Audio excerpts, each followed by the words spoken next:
I really wanted to like the Logitech MX Creative Console. I love productivity tools.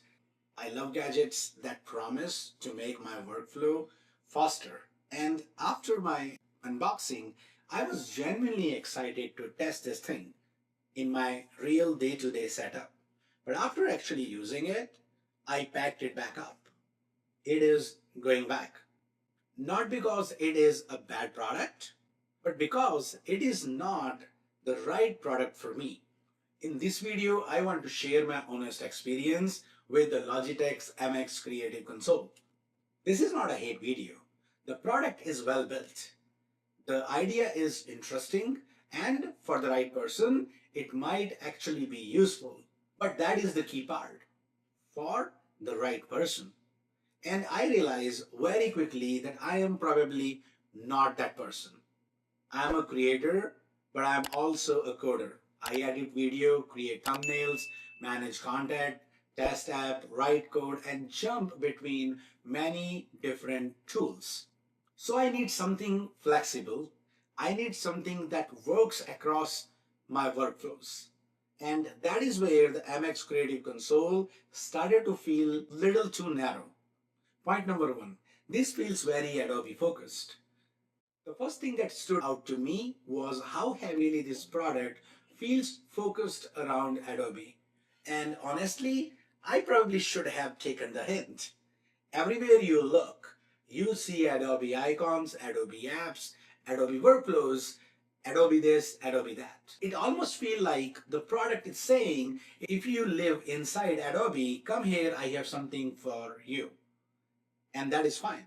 But the product that cost around $200, I expected more flexibility. When they say app supported, the list does not feel broad enough for a general creator tool. If you're launching a creative console that is this pricey, it should not feel useful only inside a small group of apps. That is the part that bothered me. My Logic MX Master mouse works everywhere. It does not care if I'm editing, browsing, coding, writing, or managing files. It fits into my workflow. The MX Creative Console does not feel like that way. It felt like I had to fit into its workflow. And that is the problem. Point number two, the icon customization feels limited. The second issue for me was icon customization. On paper, this sounds amazing. You get these little screen buttons. You think, great, I can customize this exactly how I want. I can put my icons, I can make it match my apps, I can build my own. And reality walks in, it says calm down. You can download icon packs through Logitech. And yes, there is a different icon packs, big, small, different styles, different collections, but that is not the same as true customization. For tool that costs around $200 and is literally built around customization, it should be able to easily add my own PNG and icon files and use it the way I want. That should not be complicated. That should not be restricted. That should be basic. And because if I'm buying a customizable creative console, I do not want to decorate it from someone else's icon drawer. I want to make it mine. And for me, that limitation was a big no. Point number three, the big knob did not fit workflow. Now let's talk about the second part of the device, the big knob area. This is probably where Adobe users may get the most value if you are in apps like Premiere Pro, Photoshop, Lightroom, or Illustrator. Maybe this becomes useful. Maybe you use it for zooming in, zooming out. Maybe use it for brush size. Maybe you use it for timeline control. But in my workflow, it just did not land. I use other tools for my YouTube video. I use tools outside of Adobe. I edit clips, manage assets, write script code, research, and jump between apps. In those tools, the knob did not feel that powerful. It was there, but I don't think so I was able to use it. It looked nice, but did not solve the real problem for me. And the funny part is, my Logitech mouse already gives me many of those extra control, and I actually like it. The action ring is a nice interface, it's clean, it works well, and it is useful. But it does not replace the proper macro pad with enough keys and full control. Point number 4. I need more control, not less. For my workflow, the MX Creative Console simply does not have enough flexibility. I need something that works for both sides of my life, creator and coder. That means I need more keys. I need better support across apps. I need custom icon. I need action that work in video tool, browser, code editors, file managers, and whatever else I'm using that day. I do not want a tool that is amazing in 6 app and average everywhere else. I need a tool that is useful everywhere. And that is where the product itself not helpful. At least not the way that Logitech was intended. It was helpful for me to decide that this is not what I want. I do not need this exact console. I need a proper macro pad with display keys, something more flexible, something that lets me build my workflow instead of pushing me into a ready-made one. The point number 5. The Adobe subscription is not a value for everyone.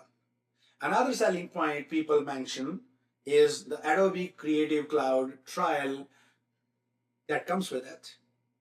And sure, yeah, that sounds like value, but only if you already use Adobe product. For me, that has zero value. I do not live inside Adobe Creative Cloud. So when somebody says the product is basically free because of included subscription, that does not apply to me. That is like giving me a free fuel for a car that I do not own. Technically, it has a value. Practically, it does nothing for me. So, if you are already paying for Adobe, maybe that changes the math. But if you are not, do not let that be the reason you buy this product. So here is my honest advice. If you are deeply into Adobe product, this might be a good tool for you. If your day is mostly Photoshop, Premiere Pro, Lightroom, Illustrator, and similar apps, then yes, this could make sense. But if your workflow goes beyond Adobe, be careful. Especially if you are a creator who uses multiple tools. Or if you are like me, where your work is part video creation, part coding, part content planning, part research, part random chaos, then this product may feel too limited. And here is where I made my mistake. I searched for MX Creative Console on YouTube, and once you do that, YouTube start feeding you videos after videos telling you why this thing is amazing. Before you know, your brain is like, yes, I need this. But many of those videos look at the product from a very specific creative workflow. They are not looking at it from the creator plus coder workflow. And that difference matters. Your difference could be different. Also, I want to say this clearly. In my unboxing video, I was excited. And that is real. I do get excited about tools. I like testing gadgets. I like anything that is promises to make work faster, cleaner, and more fun. But excitement during the unboxing is not the same as usefulness after real use. So if my unboxing made anybody feel that this product is a must buy, so this video is my correction. After actually using it, this product is not for me. It is packed, it is ready to be shipped back, and I'm moving on. So my final verdict is simple. The Logitech MX Creative Console is not a bad product. It is too narrow for my workflow. For heavy Adobe user, it may be useful. for creators who work across many apps, and especially for people who also code, automate tasks, and need full customization, I think there are better options. For me, Adobe Creative Console is a no go. The biggest thing this product taught me is this: I do not need MX Creative Console, I need better MacroPad. And apparently, the search for a perfect productivity tool continues.